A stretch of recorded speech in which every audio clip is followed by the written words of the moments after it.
Welcome, everyone.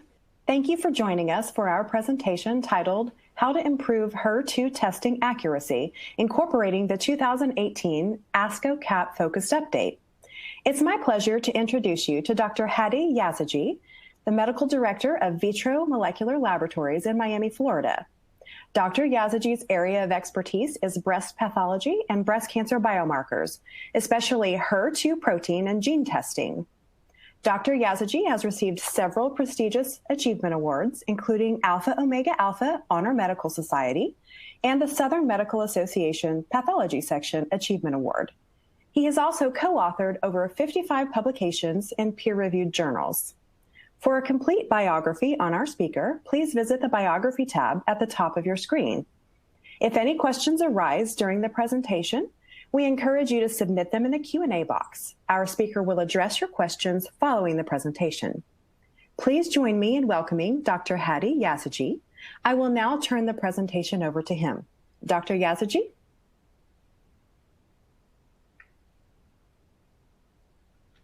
Thank you very much, Jennifer, for the nice introduction. I appreciate it. I appreciate the invitation.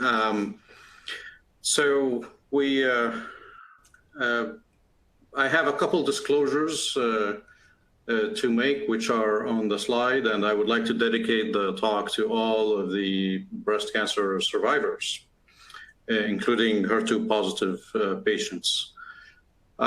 So just a quick word about myself with HER2. I believe we published one of the first, if not the first, quality assurance programs on HER2 testing with FISH. You know, when I was a resident in pathology prior to, it's actually toward the end of my residency and beginning of my first fellowship, that's when therapeutic applications of anti-HER2 targeted therapy became available and approved by the regulatory agencies. But nobody taught us how to perform the test, how to interpret the test. So I have to confess, I'm actually a self-taught FISH pathologist. Nobody taught me how to read FISH slides. And the first time I was introduced to the term, to the acronym FISH, which is fluorescence in situ hybridization, is when I believe there was a talk at the Corsair Children's Hospital by a renowned cytogeneticist, actually, Dr. Hirsch, and he was talking about the use of this new test, new technology called FISH, to detect Fragile X syndrome, you know, and that was just basically a grand round presentation in 1993, I believe, and nothing else happened after that until 99, when FISH was approved as one of the testing modalities for HER2. And I was asked as a junior pathologist by my senior pathologist, all right, you're going to start our FISH program. Great, wonderful, exciting, but how do we do it? So actually, I designed a quality assurance program to correlate between IHC and FISH, and we published our findings in 2004. I was fortunate enough to participate in the ASCO CAP task force discussions. My name is not included in the articles because I was representing one of the commercial laboratories, so we are not supposed to be co-authors, but we participated in the setting the guidelines and the discussions. Our laboratory adjudicates the discrepant HER2 status between oncotype results and the originating HER2 results, whether the testing was done by immunohistochemistry or FISH. And we actually validated some of the commercially available HER2 assays, and that would be actually another disclosure. Developed an assay to use immunofluorescence and FISH in special settings where it is necessary to localize the target area better.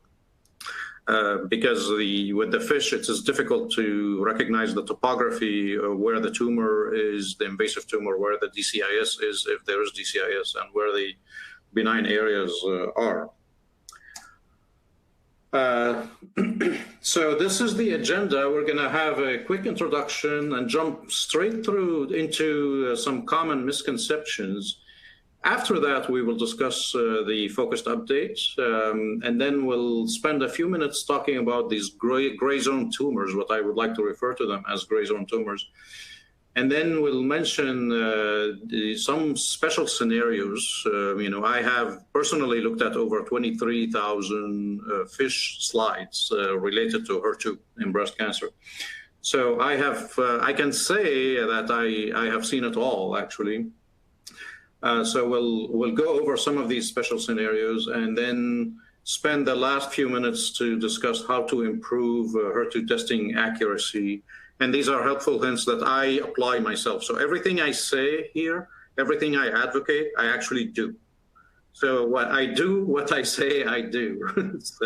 And then we'll open it to questions, and we'll be mindful of the time. Hopefully there will be sufficient amount of time for questions afterward.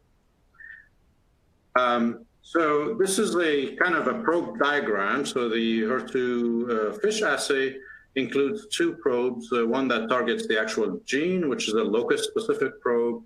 The gene is located on the long arm of chromosome 17, and it's actually close enough to the centromere, which poses some issues, actually, which we'll briefly touch on later. And then the control probe is the centromere probe, which is the green color.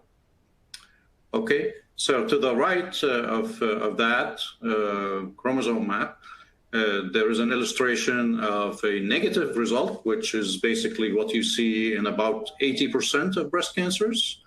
And then underneath that, a positive result, which you would see in the remaining percentage. Now, the mechanism of HER2 protein expression is gene amplification. Now, that covers the vast majority of scenarios. Now, it doesn't cover 100% of them. There are exceptions, but these exceptions, in my opinion, are exceedingly rare. So HER2 protein expression is a direct result of HER2 gene amplification. Again, with rare exceptions, and we do see these rare exceptions every once in a while. Now, given the fact that the drug targets the protein and doesn't target the gene, the protein status becomes more informative for treatment decisions than gene status, and that's an important point from a therapeutic standpoint. So if there are oncologists listening to this talk, anytime there is a discrepancy, which is, in my opinion, exceedingly rare between the protein status and the gene status, anytime there is a discrepancy, we rely more on the protein status than the gene status for treatment purposes, okay? Because, again, the drug doesn't target the gene, it targets the protein. So that's important to remember. But the good news is those scenarios where there is discrepancy are few and far between. So this illustrates a HER2 negative tumor on the left side with a negative immunohistochemistry and a negative FISH associated with it, and a HER2 positive tumor on the right side with a positive HER2 protein expression, which is basically a membranous chicken wire pattern, and a positive FISH assay, which shows an increased number of those red-colored gene-labeled probes. I'm sorry, fluorescently labeled probe. So just a very quick word about the targeted therapy biology. We're not going to get into the pathways, the cancer pathways associated with HER2 gene expression, but just a quick word about how the increase copy number of the gene leads to an increase of protein copy number, and how that affects the biology of HER2 positive breast cancers. We actually don't know the exact answer, but it seems like the dimerization, just by the fact that the HER2 receptors become extremely numerous, then the process of dimerization of two HER2 receptors next to one another, or that's called homodimerization, or heterodimerization between the HER2 receptor and another epidermal growth factor receptor family protein, whether it's HER1, HER4, or HER3, that dimerization triggers these pathways, basically activates these pathways and enables them to send signals downstream that will really affect the potential aggressiveness of the cancer cell and the cancer itself. Okay? So let's jump straight into some misconceptions. And that's really basically a summary of the phone calls I get from my colleagues who are either oncologists or pathologists asking me, hey, you probably messed up the results of my patient. Didn't you pay attention to the tumor grade and whatnot? So we'll go over these one by one. So first of all, one of these misconceptions is low-grade tumors are always HER2 negative. That's actually right and not right. So that is correct in the majority of the cases, but not always correct. And then the special type tumors like lobular, mucinous, and tubular tumors are always HER2 negative. Again, that is largely correct, but has some exceptions, which we will go over. And tumor with incomplete membranous signal are HER2 negative. That is not necessarily true. And then the last one is most HER2 positive tumors are high grade. That also is not necessarily true. We will go over some examples to illustrate the point of each one of these items. So this is a tumor on low magnification. It looks like, well, that's a Nottingham grade 1 tumor, which is true. That is a grade 1 tumor. And it should not be HER2 positive as a result of that. Well, lo and behold, this is the HER2 status of this tumor by IHC and by FISH. And HER2 is definitively and unequivocally positive on this tumor that has a Nottingham grade 1 or phenotype. But if we look at the tumor nuclei up close, we notice that actually they're not necessarily, they don't have a nuclear score of 1. They have a nuclear score of 2 and focally 3 even. So that is the point I want to illustrate. Tumors with a nuclear score of higher than 1, all bets are off. So you can actually have a Nottingham grade 1 tumor that is HER2 positive. And I just showed you one example of that. Now that is, admittedly, that is not common, but it happens, and we should be aware of that phenomenon. That basically, what I tell pathologists is all of you are molecular pathologists, whether you like it or not, because you look at the H&E, and when you look at the H&E slide, you're looking at the nuclei, and the nuclei have the blueprint of the cell. And the blueprint includes the DNA. Indeed, the DNA is really important. So in my opinion, the Nottingham score should incorporate if you look at the nuclear score, the Nottingham grade has the nuclear, tubular, and pleomorphism. Nuclear pleomorphism, tubular score, and mitotic index. If you take the nuclear score in isolation, any tumor that has a nuclear score of 1, which is extremely low grade, almost like benign, these tumors are never, ever HER2 positive. And I use the word never, actually. I've never seen one that's HER2 positive with a nuclear score of 1. But once the nuclear score is 2 and higher, actually you can have, potentially, you can have HER2 protein expression as a result of gene amplification. Those tumors with protein expression secondary to gene amplification, if you look at the copy number of the genes, it actually is low, but it's positive when it is positive. So this is an example of one of these scenarios where a grade 1 tumor is actually HER2 positive. And that's one of the most common phone calls I get, like, oh, you messed up the score of my tumor. No, I didn't. It just happened that the nuclear score is more than 1. And if we have that, it's okay for any breast cancer to be HER2 positive. Majority of them are not, but there are exceptions. I showed you one of them. Now, this tumor is, any pathologist would look at this, would say, okay, this looks like a lobular tumor, which is correct. That's an invasive lobular carcinoma. And guess what? It is positive for HER2 protein expression. That's a 3+ signal that I don't think anybody would argue against. But we look at the tumor cells up close again. These tumor cells are higher score. They have a higher nuclear score than your classical lobular cancers. They have a higher nuclear score, therefore, they can be positive. Majority of lobular cancers are not positive, but the tumors with a higher nuclear score, especially the pleomorphic lobulars, can be occasionally positive for HER2 status. And this is the FISH result. Again, on this tumor, we do see definitive amplification, but the number of gene copies is not exceedingly high. It's still in the single digits, like 7 to 9, but it's not higher than 10. And that's typical of these tumors when they are positive, in my experience. This is an example of a tumor that anybody would call mucinous carcinoma, and that's fine, but this tumor is also positive, for HER2 protein expression. Again, we look at the nuclei up close. The nuclear score is not necessarily 1, it's actually 2.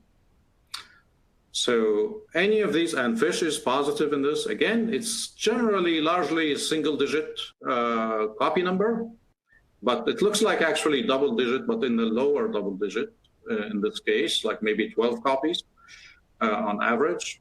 So these tumors can be positive. Generally speaking, they're negative, but I would like to alert the pathologists in the audience that when you have a mucinous tumor with a nuclear score of higher than 1, I actually personally do not call it mucinous. I would say invasive ductal carcinoma, maybe you can say mucinous features, but I will alert the oncologist that the nuclear score is higher than 1 and should not be called mucinous, because biologically it's not going to behave like your typical mucinous tumor. So let's now spend a few minutes on the Focus 2018 update, which I actually participated in, and was a lively discussion with a number of very experienced colleagues.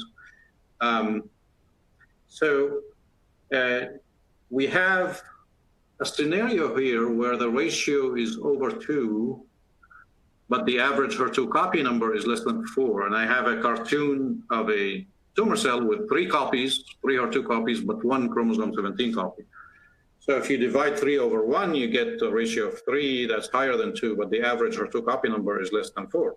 Now, if you recall, according to the 2013 guidelines, this tumor with this kind of a ratio score would be actually called positive. And that was one of the most contentious topics discussed during the 2013 guideline deliberation, because the pathologists in the room really didn't want to call these tumors positive, but the oncologist wanted to give the patient the benefit of the doubt and see if we treat these patients, what the outcome would be after data would accumulate, which is fine with me. So the 2018 guidelines actually reversed these tumors and would default to the HER2 protein status in these tumors to determine FISH status. This is the other category where the ratio score is less than 2, but the HER2 copy number is more than 6. So that is group 3. The previous one, this one is group 2. This is group 3. Okay, these used to be called positive flat out, but now we have to defer to HER2 protein status. And then the largest category among these is basically group 4 tumors, which has a ratio of still less than 2, but an average HER2 copy number between 4 and 6. Okay, so we'll go over these one by one. Obviously, immunohistochemistry, there was no significant change to the designation of HER2 protein expression. And then just a very quick word about FISH single probe. My understanding is vast majority of laboratories, when I get the CAP survey, I look at the numbers of labs that do HER2 single probe test, and these labs are rare, actually, that do a single probe test. So this is a diagram for these single probe tests. It's actually more simple because you don't have a ratio score. But the more complicated ones are the tumors with, when you do the testing with a dual probe, because you have to do a ratio score, but you still have to pay attention to the single HER2 average copy number. So these tumors are grouped in 5 different groups as a result. We talked about group 2, 3, and 4 in the middle. Group 1 is your straightforward group with positive results, which is basically 15 to 20% of breast cancers. And that is the group of tumors with a ratio more than 2 and an average copy number of more than 4, or equal to or greater than 4. And then on the far right side of the slide, we have group 5 with a basically straightforward negative result with an average copy number of less than 4 and a ratio score of less than 2. That is the most common setting. And in between, we have group 2, 3, and 4, and we're going to spend more time on these. With the dual color, I'm not going to spend a lot of time on this diagram, which you have in your handout, but basically, group 2 is, we talked about a ratio of higher than 2, but an average copy number of less than 4. And these tumors, when we do IHC, so IHC, immunohistochemistry, is the adjudicator of HER2 FISH status. And that's a new thing that was implemented and introduced as a result of the 2018 focused update. Which basically says if you have a tumor that is group 2, okay, you're going to actually do immunohistochemistry, regardless if you did it before you did FISH or you're going to do it after you do FISH. Now, my suggestion to you is to always do immunohistochemistry, because you may end up with some, even though you do FISH on everything, but always do immunohistochemistry. Because you may end up with a scenario where the gene status is negative, but the protein status is positive. So this is one of those scenarios where the protein status will determine the gene status. So basically, to simplify things, you don't have to look at the diagram, just you can listen to me. If the protein status is shows a 1+ or 2+ signal, then we would call the FISH study negative. If the protein status is 3+, then we would call the FISH study positive, which is, I think, is a good approach, and I would agree with. Now, group 3 tumors is the one that has a higher copy number, equal to or greater than 6. And these tumors, but the ratio is less than 2, and these tumors have that because of an increased copy number of the control probe, which is chromosome 17 centromere probe. Now, these used to be called positive straight out, but now we subject them to the exact same algorithm we subject group 2. So if HER2 IHC status is 1+ or 0, negative, we call these tumors negative. If it's 3+ positive, we call them positive. The only difference between this and group 2 and subsequent group 4, which we will see in a minute, is when IHC shows an equivocal signal, actually we do call this tumor positive. Now, in my personal experience, when I get a tumor like this with a copy number of 6 and higher and a ratio of less than 2, generally speaking, IHC status is actually positive. So I don't have to worry about IHC being negative. But if IHC shows an equivocal 2+ signal, we would call these tumors actually positive. Now, the next tumor, which is group 4, which is really the most common scenario in these gray zone tumors, group 2, 3, and 4. With group 4, it is exactly the same algorithm of group 2. So if you have an IHC signal intensity of either 0, 1, or 2+, we would call the tumor negative by FISH. If IHC status is 3+ positive, we call the tumor positive by FISH. So that's identical to group 2, but group 3 is different. Now, if we put all these together in a single slide, basically on the left, you have IHC scores, and on the right, you have FISH scores, and the combination of these two would dictate the HER2 FISH status. So again, to recap, tumors with a 0 or 1 plus signal by IHC would be called negative across the board by FISH, regardless of the group designation. Tumors that show IHC 3 plus by signal, which is positive, they would be called positive by FISH regardless of the group designation. The only difference where FISH group designation makes a difference is when we have an equivocal IHC 2 plus score, but the tumor shows group 3 status by FISH, which is basically an average of 6 and higher HER2 copy numbers, but a ratio score of less than 2. These tumors, if IHC shows 2 plus, they would actually be called positive. Okay, so that is the only difference. So that's a nice slide that I put together to illustrate, to summarize the entire situation with these gray zone tumors.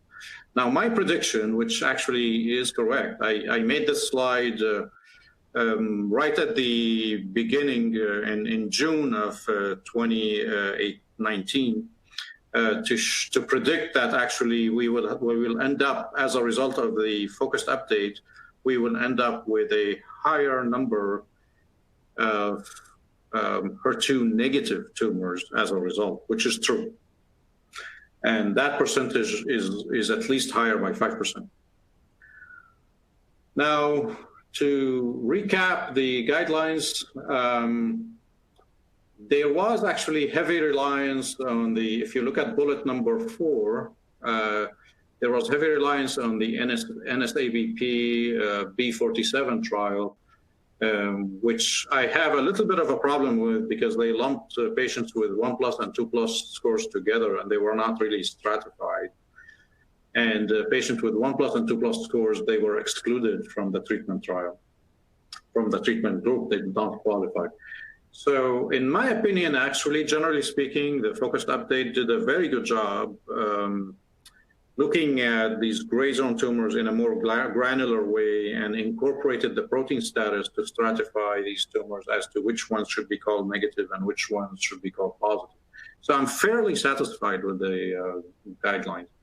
Now, just a quick word about gray zone tumors. Gray zone tumors, the way I define them, are not exclusive to groups 2, 3, and 4. In my opinion, you can actually have a positive tumor that we call positive, no problem, but that's also a gray zone tumor. For example, if you have a tumor with 4 HER2 copies on average and 2 chromosome copies, we would call that straightforward positive. It's basically group 1.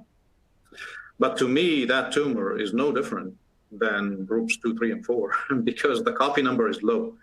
So the point I'm trying to make is when you have a tumor with a copy number near the cutoff, you really want to slow down and look at those tumors more carefully to sort them out, because to me, they're just like group 2, 3, and 4, but they're classified as either group 1 or group 5, depending on the count.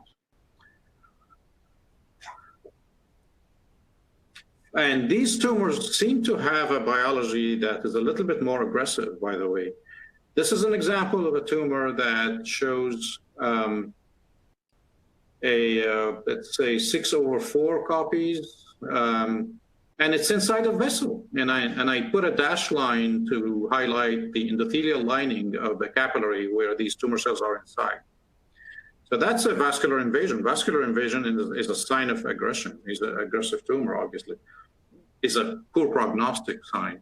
So that's a tumor with a poor prognostic sign with a gray zone score. So the gray zone scores are not limited to low-grade tumors. Actually, you see high-grade tumors with more gray zone results. So we have to be careful with those tumors. Another one, look at the nuclear grade. It's actually high. This is, roughly speaking, 3/2. This is 4/3, again, roughly speaking. That, again, is a high-grade tumor. I mean, you look at these nuclei, they're pleomorphic, they're large, they have an irregular contour, all of the cytologic features that we recognized as high-grade. So what do I do, to manage these gray zone tumors? Obviously, I follow the guidelines. I still follow the guidelines. But I pay more attention to the hormone receptors, obviously HER2 IHC status, and also other things like Ki67. Ki67 is very important to look at to stratify these tumors. If it's high and happens to be ER positive, it would be luminal B tumor, basically. I look at PR. PR, if it's negative or low, that actually is a poor prognostic marker when you have PR being negative or low, regardless of ER status, especially when it's accompanied by a relatively higher Ki67. Ki67 doesn't have to be as high as 20%. It could be between 10 and 20% with a low PR status. Then that tumor would actually qualify as a luminal B, and biologically and clinically probably would behave as a luminal B tumor. And then there is space for the risk assessment assays, which is the favorite thing for medical oncologists to order to sort out these patients, and they get HER2 status indirectly. Now, just a word of caution, these risk assessment assays that incorporate HER2 testing results in them, they're really not approved by the FDA for determination of HER2 status. So it's just an informative assay, but it's not approved to determine HER2 status with, again, eligibility of treatment. So that's a word of caution. So this is another way, just by text, to illustrate what I just said in the previous slide. The practical approach, which I hope would be incorporated in the next guidelines, which I would like to call these tumors HER2 low. The gray zone tumors, call them HER2 low instead of either positive or negative. So there will be three categories: HER2 positive, that is kind of straightforward; HER2 negative, that's straightforward; and then in between, we call it HER2 low, and that encompasses group 3, 2, 3, and 4. So HER2 low, obviously we don't know how they behave. Probably biologically and clinically they behave more like a negative tumor, but we don't know yet. All right, so let's spend a few minutes on the special scenarios. I think we're not behind the time. It's been 20 minutes since I started. So we'll talk about heterogeneity. We'll talk about polysomy versus co-amplification, and then we'll show a few examples of uncommon hybridization patterns. So this is a tumor which clearly shows heterogeneity. You have tumor cells with basically no amplification, and next to them adjacent tumor cells with actually a very high number of gene copies, significant amplification. So that's heterogeneity. It does happen, but it's not common, to be honest with you. I don't see it commonly. And that's heterogeneity by immunohistochemistry that parallels the heterogeneity with fish. And that's another example of heterogeneity where you have occasional, just only occasional positive cells, but the majority of the tumor is either 2+ or negative. And now this is an important slide because it shows the tumor actually is barely 2+, and it's actually negative by FISH. But there is an associated in situ component, and the in situ component is positive. So these tumors, because if this kind of a tumor is sent to for Oncotype DX risk assessment, sometimes you may get actually a positive HER2 result, and in your laboratory as a pathologist, you reported HER2 results as negative or equivocal by IHC and maybe negative by FISH. And then you get the result from of Oncotype DX as positive, HER2 status being positive. What would have happened in a case like this is because the microdissection doesn't really factor in the DCIS. It's not, like scientific microdissection where you only dissect the invasive tumor. HER2 status is really a reflection of the DCIS in this case. And that's important, you know, and the company that does Oncotype DX pays attention to this, and they actually send the slides to us to adjudicate HER2 status when there's a discrepancy between the original pathology HER2 result and the Oncotype DX. What we do is we dissect, we map these tumors with immunohistochemistry and FISH, and we show them HER2 status on the in situ component and invasive component. So what they do is they take the slide, we digitally scan it for them, and they actually only dissect the invasive component and repeat the whole assay, repeat the whole risk assessment assay to completely exclude the in situ component, which actually is an accurate reflection of the risk associated only with the invasive disease, you know, which is actually important.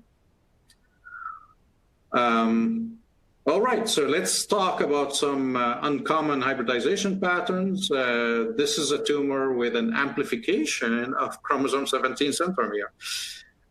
This does happen. It's extremely rare. It was described for the first time, actually, in 2006 by my colleague and friend, Dr. Megan Troxel, when she was at OHSU. She described it for the first time. This is an example of monosomy. Now, this is more common. This is more common where you see a single copy of chromosome 17, and regardless of HER2 protein gene status, you see a single copy. So that is probably a reflection of a deletion of the other allele. We don't know unless we do array CGH on these tumors. But this is more common. I actually do see this about 1 out of 50 tumors. So it's 2%. 2% of the tumors have this kind of genotype. And this is exceedingly rare where we actually have a HER2 deletion. There's a deletion of HER2 gene, either a single probe deletion or even double probe deletion. But in this case, it's a single probe deletion. That happens, but again, it's exceedingly rare, but I have seen it. This one is the other way where you have a combination of HER2 gene amplification associated with monosomy. And then with immunohistochemistry, what I refer to to this phenotype is the equivalent of the quote-unquote bile-canalicular phenotype, which is similar to the bile-canalicular pattern of polyclonal CEA or CD10 or villain that we see in hepatocellular carcinomas. We occasionally see this pattern with with breast cancers with regard to HER2 protein by immunohistochemistry. And that should not actually be called negative. It should be called as equivocal, or you can call it indeterminate. If you're not comfortable calling it equivocal, you can call it indeterminate. And these tumors, a small fraction of them, by the way, is positive for HER2 gene amplification. So my recommendation is each time you see this kind of what I refer to as the bile-canalicular pattern, you have to, I don't think you have a choice, you have to perform HER2 FISH test to sort these out. Majority of them are actually negative, admittedly, but a minority of them is positive, and the minority that is positive shows a stronger signal of the HER2 membranous signal. So the point I'm trying to drive home here is you do not have to have a continuous circumferential signal around the cell. If you have a discontinuous signal like this one, which looks almost like a bile-canalicular pattern, pay attention to it. Don't call it negative, call it either 2+ or indeterminate, which will trigger a FISH test, and then the FISH assay will really determine HER2 status. It could be positive, could be negative. Majority are negative, but some are positive. And again, this tumor, actually this very tumor you just looked at, has a positive signal count with HER2. So HER2 is positive in this case by gene status. Just a very quick word about polysomy versus co-amplification. This is the exact same tumor with two different filters used to take the picture. On the left, you have a HER2 gene, which shows an average of, I would say, 6 to 7 copies. And on the right, you have chromosome 17 only, which shows an identical number of chromosome centromere copies. So what happened here? Is it polysomy? We used to think it's polysomy,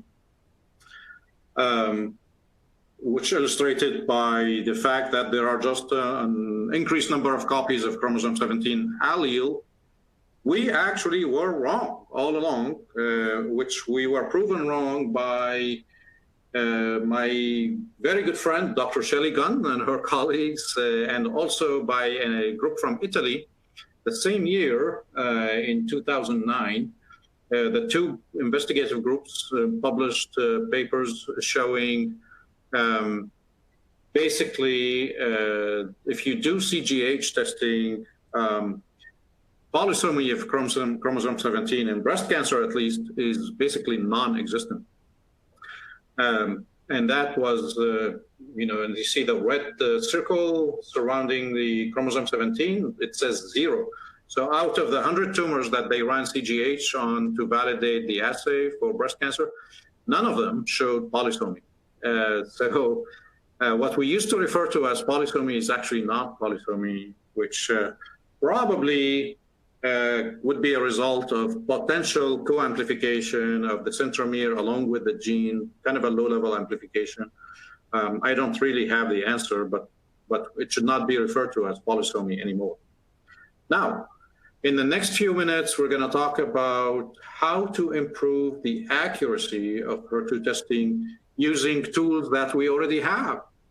We don't have to use some fancy other tests like quantitative PCR, which is a very good test, or CGH, which is a very good test. But in my opinion, we don't have to use those tests in the majority of cases.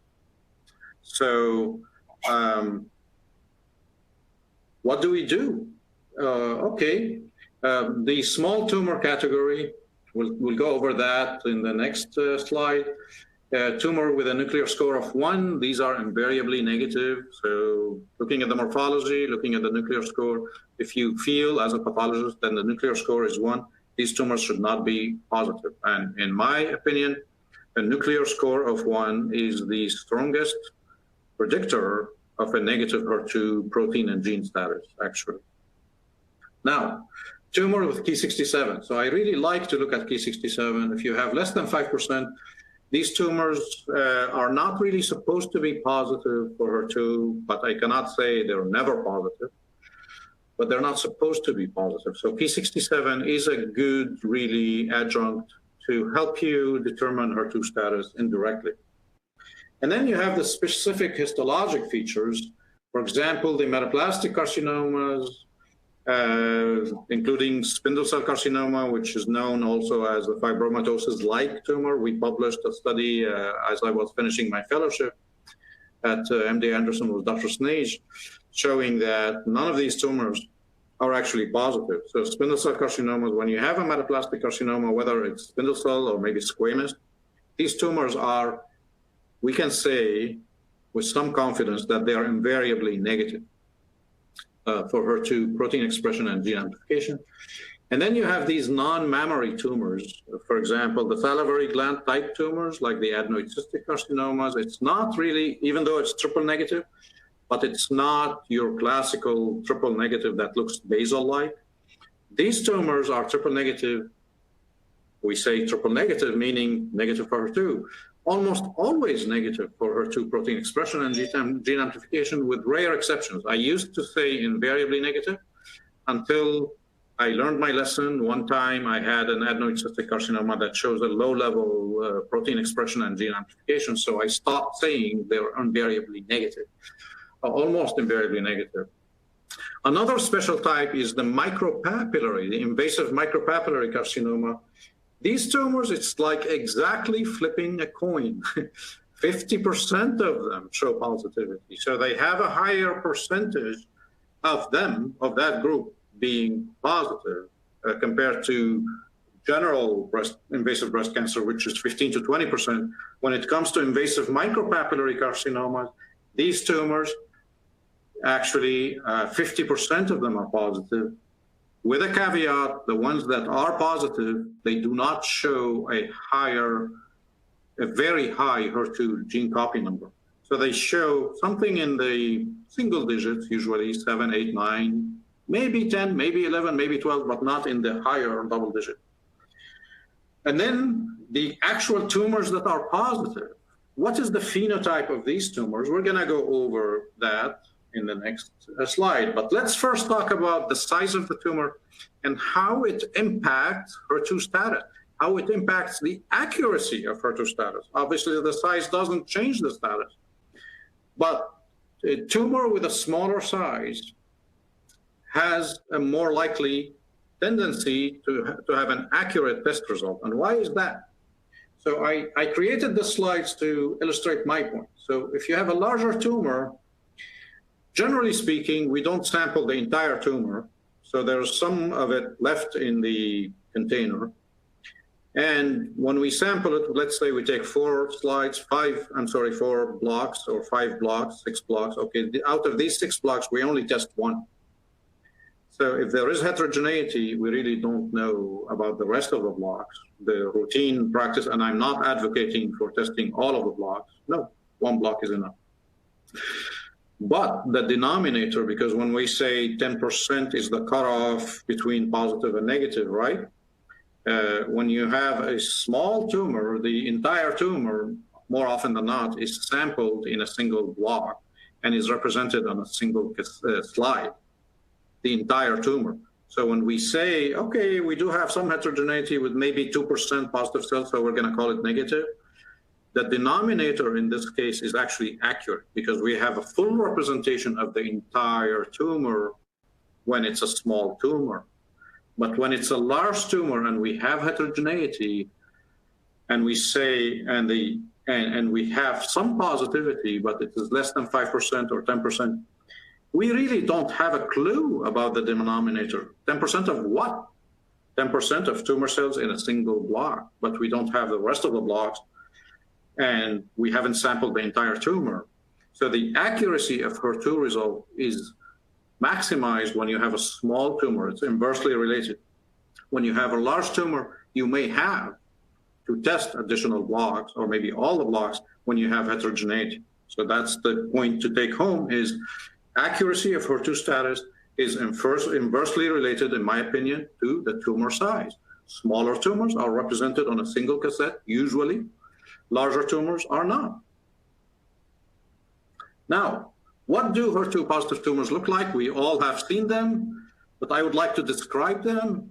You see the cytoplasm here on a low magnification. It looks a little bit kind of pinkish, almost like apocrine, but not exactly like apocrine.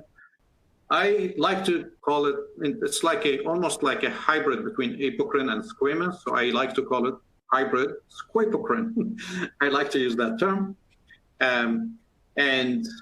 This tumor is clearly positive, and up close, obviously, the nuclear grade nuclear score is 2 to 3. It's a pleomorphic. But you look at the cytoplasm, there are 2 things about the cytoplasm. Not that it's only pink, but also, if you look at the NC ratio, the nuclear to cytoplasmic ratio, the ratio is not high. It actually is low because there's a ton of cytoplasm. I don't know what it is that enable these HER2 positive tumors to make a lot of cytoplasm. So as a result, the nucleus still looks ugly, but the NC ratio is actually, generally speaking, it's low. Not always, but generally speaking, it is low. That's another tumor that looks more like almost like a sugar tumor. You have a more clear cell cytoplasm, and with a low NC ratio. Look at the NC ratio; it's not necessarily high; it's actually low. But you look at the nuclei; they are ugly. They have a score of 2 or even 3 in some cases. That's clearly a positive tumor. And then you have the micropapillary. Obviously, when you have a invasive micropapillary carcinoma. When you have an invasive micropapillary carcinoma, the 50% of these tumors are positive, okay? And the signal is not continuous. That's another thing to pay attention to. You're not going to get a circumferential signal in these tumors. That's as good as it gets. If you want to call this 2+, I'm fine with that. But when you do FISH on it, actually, there is a positive signal. Notice the copy number is not necessarily high, it's in the single digits, and that's my experience with these tumors. So, to put it all together, how do we perform the QA program at our institution? The invasive tumor is verified on the H&E slide, obviously, and our lab is a hybrid lab. We do get cases from the local community where we diagnose the invasive cancer on core biopsies, usually from imaging centers, but the majority of our HER2 testing is actually referred to us by other pathology labs. So we make an H&E, we look at it, obviously we make sure there is an invasive tumor on the H&E, and we always invariably, even when the client asks us to do FISH only, we invariably perform IHC, and I refer to it for tumor mapping. We map the tumor, make sure if there is heterogeneity, if there are hotspots, we focus on those hotspots when we interpret the FISH result. Okay, so that's a tumor mapping, okay? And then when I'm looking at the FISH slide, I always look at the H&E and IHC at the same time I'm looking at the FISH slide, okay? So we have a QA program looking at the tumor nuclear score, tumor histologic grade, IHC score, and FISH score one by one, side by side, in that specific sequence. The reading is performed by a pathologist, myself or someone else, and I am purposely blinded to the previous results. I don't want to bias myself. If we have a previous sample on the same patient, I don't want to bias myself when I'm interpreting the new sample.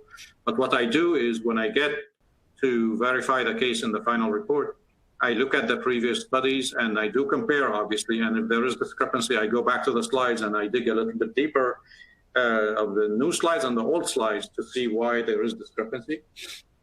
And of course, the metrics are mandated by the CLIA and the College of American Pathologists or other regulatory agencies. So we perform the metrics. I prefer monthly metrics over quarterly metrics in case you have a little bit of a drift in your assay. You can catch it sooner.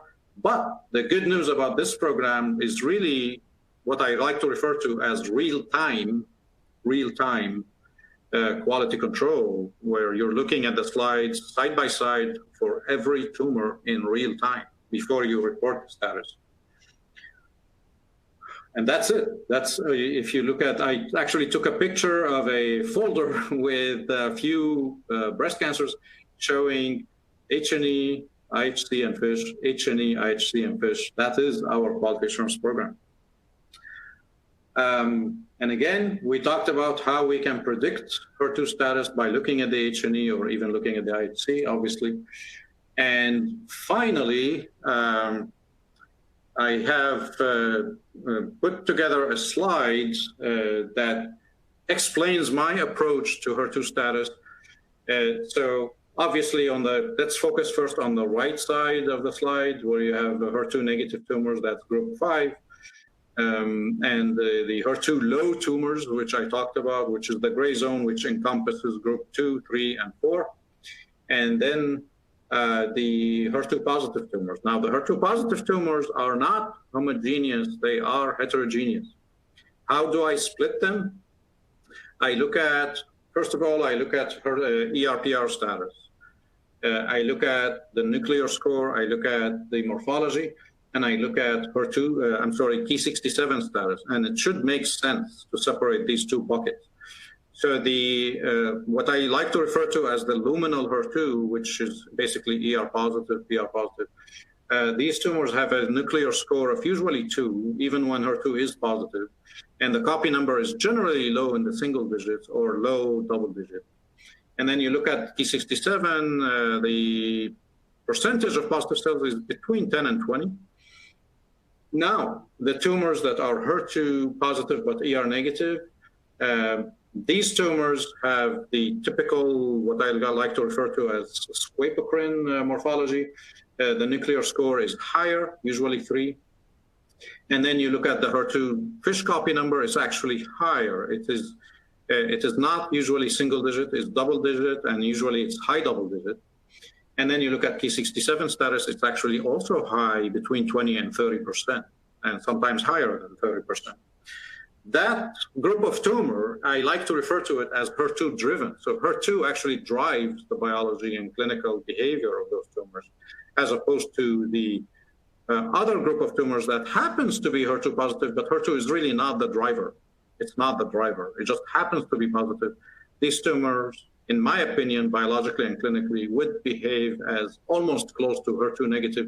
Obviously, we still have to treat them as HER2 positive, but keep in the back of our mind that these, probably the treatment HER2, anti-HER2 treatment in these patients is not as effective, and this is actually also confirmed by the literature, by some of the published literature. And so this is it. I am at the end now, and I think we did a good job. We got 50 minutes or less. So the focused update, the 2018 focused update, really moved closer to incorporating the protein status with the gene status almost on all tumors. The guidelines, obviously, they already swung the pendulum in the negative result direction, which I actually welcome to some extent.